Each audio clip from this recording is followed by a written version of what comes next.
sacrificing themselves and their families. But today's loss is related with the stab in our back by the associates of terrorism. That has been given to us in our back by the accomplices of terrorists. I cannot find another wording to what happened today. Our plane was shot down over the Syrian territory. The air-to-air missile came from F-16 Turkish warplane. It fell on the territory of Syria, 4 kilometers away from the Turkish border. Находился в воздухе, когда на него была совершена атака на высоте 6000 метров. It was at an altitude of 6,000 meters, 1 kilometer away from the Turkish border when it was hit. 1 kilometer away from the border.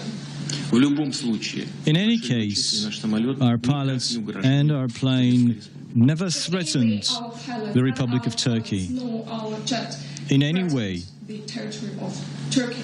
This was an obvious fact. They conducted an operation to fight ISIS. Within the framework of the fight against ISIL. It was in northern Latakia, that's a mountainous part. And that's where militants from Russia are located. And in that case, Russian pilots took preventive strikes against terrorists that could have come back to Russia at any moment. And carrying out their direct duty of making preventive attacks on those who might threaten Russia. And these were the people who are considered, should be considered as international terrorists.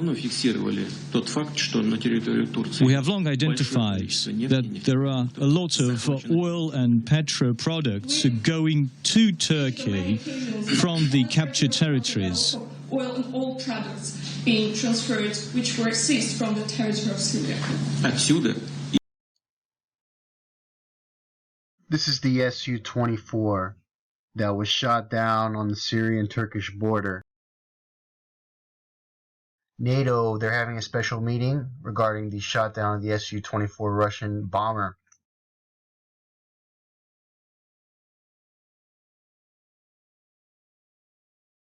That Russia was right on the border, and they may have went over it for a brief amount of time, maybe 10 seconds, according to Putin, who said that they were on the border but didn't cross the border.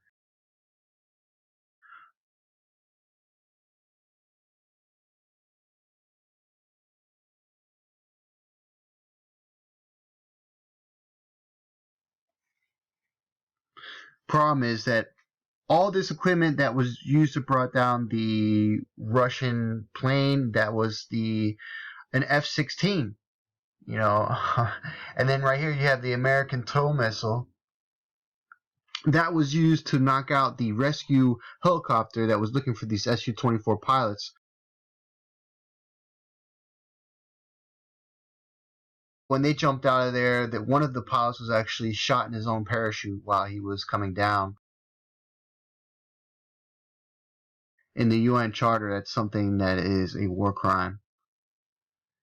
And then you have these American-made tow missiles paid with our taxpayer dollars.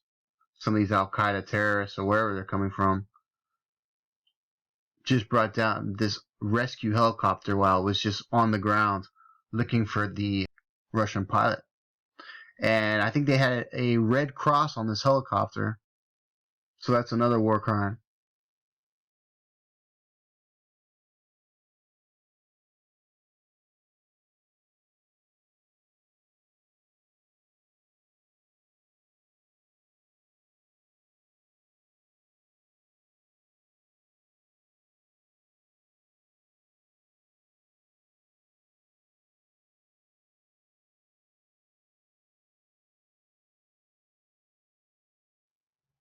is not. This event goes beyond the framework of This goes beyond the framework of the regular fight against terrorism.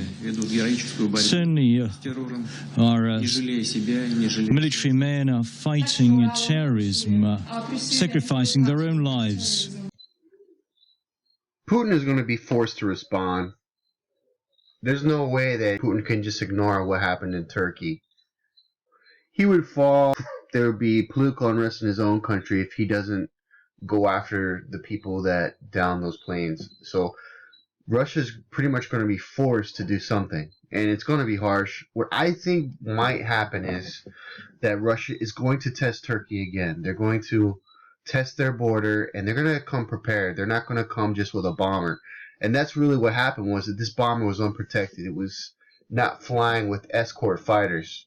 I think next time they're going to have a lot more escort fighters. They're going to test Turkey's border again, probably in the same area. If Turkey fires again, they're going to come at them hard. That's my prediction. And I think this is going to happen very shortly. I don't think Putin's going to waste much time. We've already seen that Putin has put sanctions on Turkey and told its population not to visit Turkey. And likewise, Turkey has told its citizens not to visit. Turkey has complained that Moscow has held over 28 of its businessmen. Tensions are rising.